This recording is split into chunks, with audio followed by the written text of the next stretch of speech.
Assalamualaikum warahmatullahi wabarakatuh. Perkenalkan, saya Ilvani Helatika, NIM 1807016020, kelas Psikologi 6A. Pada kesempatan kali ini, saya akan mempresentasikan mengenai cyberspace dalam kemajuan teknologi. Untuk pembahasan yang pertama yaitu mengenai pengertian cyberspace. Nah, cyberspace dalam bahasa Indonesia itu dikenal dengan dunia maya. Cyberspace atau dunia maya merupakan media elektronik dalam jaringan komputer yang banyak dipakai untuk keperluan komunikasi satu arah maupun timbal balik secara online. Dan menurut Castronova 2005, cyberspace atau dunia maya merupakan tempat yang terbentuk atau tercipta di dalam komputer yang direka untuk menempatkan banyak orang. Nah, cyberspace itu juga dapat diartikan sebagai ruang imajiner yang mana di dalamnya orang dapat melakukan apa saja yang bisa dilakukan dalam kehidupan sosial dengan mengandalkan peran teknologi, khususnya teknologi komputer dan informasi dalam mendefinisikan realitas. Nah, adapun kegiatan yang dapat dilakukan di dalamnya itu seperti berkomunikasi, bersenda gurau, kemudian diskusi, berdebat, memberikan kritik, protes, dan sebagainya. Pembahasan selanjutnya mengenai peranan cyberspace. Nah, cyberspace ini erat kaitannya dengan inovasi teknologi, yaitu internet yang berada dalam komputer. Adapun peran cyberspace ini dibagi menjadi dua, yaitu yang pertama, cyberspace sebagai ruang budaya. Nah, cyberspace ini menampilkan cara berinteraksi di dalam masyarakat modern.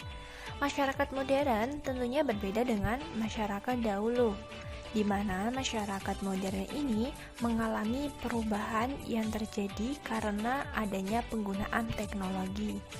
Dan teknologi yang tidak dikembangkan dalam konteks nilai budaya masyarakat itu akan cenderung menimbulkan gejolak budaya. Kemudian yang kedua, cyberspace sebagai komunikasi baru. Nah, model komunikasi baru ini terjadi karena adanya inovasi teknologi yang berada di dunia maya, yang memungkinkan orang dapat mengakses informasi publik di berbagai perangkat digital. Dan dengan adanya inovasi teknologi juga membantu untuk menghubungkan orang-orang yang berada di luar ruang virtual. Nah, sekarang ada manfaat dari cyberspace. Yang pertama, yaitu menghubungkan orang dengan komputer. Misalnya, remote connection untuk pengecekan terhadap sekian banyak server yang tersebar di beberapa kota maupun negara. Yang kedua, menghubungkan komputer dengan komputer. Contohnya, remote connection terhadap setiap personal komputer yang terhubung dengan jaringan LAN di network tertentu. Yang ketiga, menghubungkan orang dengan bank seperti internet banking. Yang keempat, menghubungkan orang dengan orang, contohnya surat menyurat atau biasa yang disebut dengan email. Dan yang kelima, menghubungkan orang dengan profesional bidang tertentu. Misalnya, untuk saat ini seorang guru bisa tetap memberikan pelajaran dengan menggunakan media internet tanpa harus bertatap muka langsung dengan murid-muridnya. Dan sekarang membahas mengenai dampak positif cyberspace terhadap inovasi teknologi. Yang pertama, internet sebagai media informasi.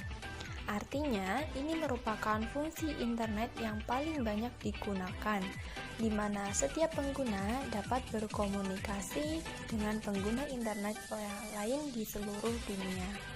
Yang kedua, media untuk mencari informasi atau data. Artinya, dunia maya ini telah membantu dalam pergerakan manusia di jejaring internet untuk mencari informasi ataupun data.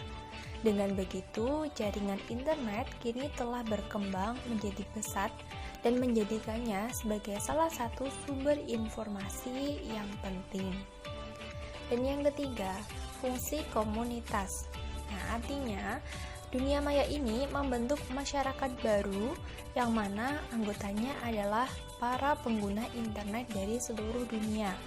Dan dalam komunitas ini, para anggota ataupun pengguna internet dapat mencari informasi, berkomunikasi, bahkan melakukan transaksi.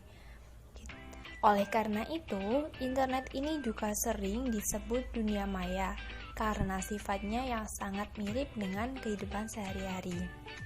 Dan yang keempat yaitu media pertukaran data. Artinya, dengan menggunakan berbagai platform yang tersedia di internet seperti email, WhatsApp, kemudian Telegram, maupun jaringan web lainnya, maka para pengguna internet di seluruh dunia dapat saling bertukar informasi dengan cepat, mudah, dan murah. Selain memiliki dampak yang positif, ternyata cyberspace ini mempunyai dampak negatif, yaitu yang pertama, perilaku sosial menyimpang. Nah, penyimpangan perilaku sosial ini seperti kurang atau tidak mau bergaul dengan orang-orang lain. Kemudian mereka itu cenderung mengurung diri dengan asyik menikmati cyberspace atau dunia maya dengan tanpa menghiraukan apa yang terjadi di sekitarnya. Nah, selain itu, penyimpangan perilaku sosial lainnya yaitu seseorang akan merasa cemas, kemudian khawatir, dan merasa tidak percaya diri jika mereka tidak membawa ponselnya, karena mereka merasa bahwa mereka hanya punya teman di dunia maya, dan teman di dunia maya tersebut sangat menyenangkan. Yang kedua, prestasi sekolah menurun. Nah, biasanya nih, pelajar yang terlalu kecanduan dengan adanya dunia maya ini akan membuat si pelajar tersebut terganggu aktivitas belajarnya. Karena waktu yang biasanya pelajar gunakan untuk belajar malah digunakan untuk bermain di dunia maya. Dari hal tersebut pastinya akan mempengaruhi dari segi akademisnya dan juga sikapnya seperti malas, kemudian menjadi individual, lebih senang menyontek punya temannya. Dan yang lebih fatal, bahkan pelajar tersebut bisa saja tidak naik kelas, bahkan tidak lulus. Dan yang ketiga, suka berbohong.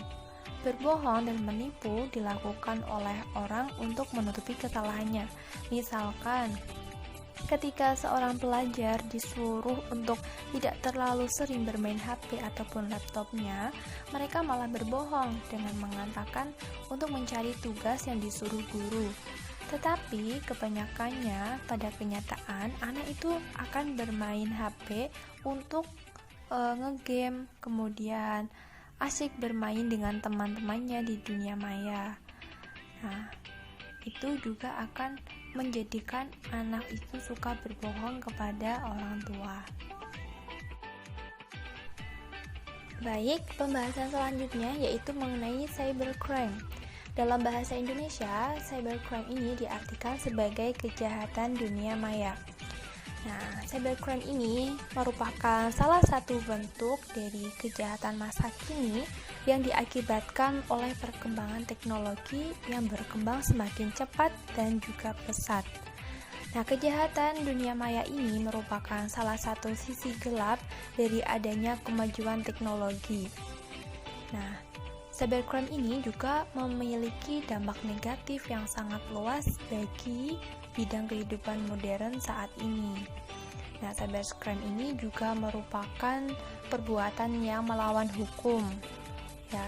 Dan cybercrime ini sebenarnya bukan hanya tentang menggunakan kecanggihan teknologi komputer saja, tetapi juga memanfaatkan teknologi informasi dalam pengoperasiannya.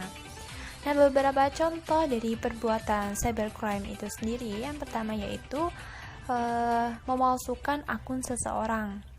Nah, salah satu kejahatan yang paling sering terjadi dalam dunia maya adalah pemalsuan akun seseorang. Nah, model cybercrime yang seperti ini biasanya mereka meminta bayaran uang dengan cara transfer uang ke rekening tertentu. Dan tindakan ini biasanya terjadi pada tokoh-tokoh publik atau orang yang terkenal dengan banyak pengikut. Yang kedua, pencurian data. Nah, aktivitas ini biasanya dilakukan untuk memenuhi kepentingan komersil karena ada pihak lain yang menginginkan data rahasia pihak lain. Yang selanjutnya, hacking. Nah, tindakan bahaya yang kerap dilakukan oleh para programmer profesional ini biasanya secara khusus mengincar kelemahan atau celah dari sistem keamanan untuk mendapatkan keuntungan berupa materi atau sekedar untuk mendapatkan kepuasan pribadi. Kemudian yang keempat, menyebarkan konten ilegal.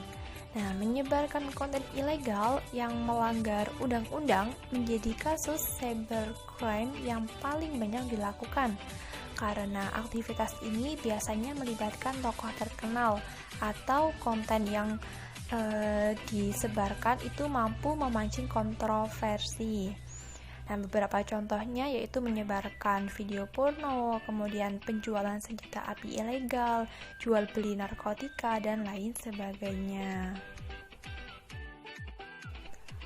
Selanjutnya, ada beberapa langkah penting yang bisa dilakukan untuk penanganan cybercrime. Yang pertama yaitu memberlakukan undang-undang. Nah, dengan adanya penegakan hukum, nantinya bakal membuat para pelaku cybercrime ini berpikir panjang sebelum melakukan tindakan kriminal, karena sudah ada dasar hukumnya yang jelas. Nah, di Indonesia sendiri, aturan mengenai cybercrime ini menginduk pada UU ITE. Yang kedua, meningkatkan pemahaman mengenai upaya pencegahan, investigasi, dan penuntutan perkara yang berhubungan dengan cybercrime. Yang ketiga, meningkatkan kesadaran warga negara mengenai masalah kejahatan dalam dunia maya ini, serta pentingnya mencegah kejahatan tersebut. Dan yang keempat, meningkatkan kerjasama dalam upaya penanganan cybercrime. Nah, itulah beberapa penjelasan seputar cyberspace hingga cara penanggulangan kejahatan yang ada di dalamnya. Dengan adanya penjelasan tersebut, semoga Anda bisa menjadi lebih waspada sehingga kejahatan yang terjadi di dunia maya tidak menimpa Anda sampai kapanpun juga. Sekian dan terima kasih atas perhatiannya. Wassalamualaikum warahmatullahi wabarakatuh.